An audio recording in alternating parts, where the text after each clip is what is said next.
نجي الآن لكرسي الفي بي اي. ليش سمي اللي هو كرسي الفي بي اي؟ هنا ها تضغط هذه هومن، تضغط اللي هو استرخاء. خلاص الحين رفعها انا وما ادري ايش بيزين بي الحين.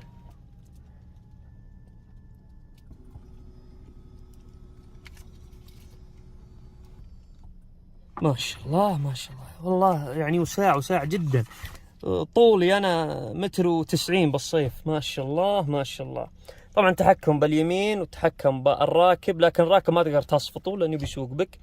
والتحكم باللي هو اللي بجنبك. التحكم بالاعدادات تحكم ملكية ما شاء الله، يعني من الإنارة، من الميديا، من الكرسي، من التكييف. صار الآن التكييف في تكييف ذكي، اللي هو صار عندك هنا مكيف وعندك فوق راسك مكيف. طبعا هذا مكيف ذكي مع إنارات بالتاتش. ما شاء الله ما شاء الله. طبعا هنا تشغل اللي هو الإنارة، ما فيه لمس من فوق.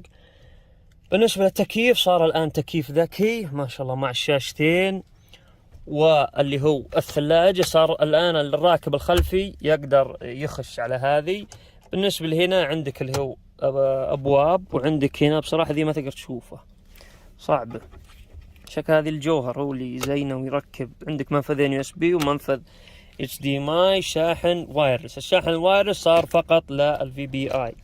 عندك برضو منفذين يو اس بي ومشبك للسماعة وللولاعة. الفي بي اي ما فيه اللي هو كراسي خلفية، فقط يجي ب سبورت او بستاندر.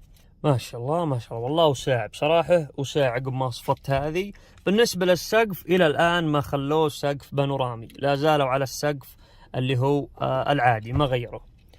وهذه كانت التغطية السريعة لجيب لكسس LX 600. تعديلات جميلة وحديثة مقارنة بالجيل السابق. والسلام عليكم ورحمة الله وبركاته.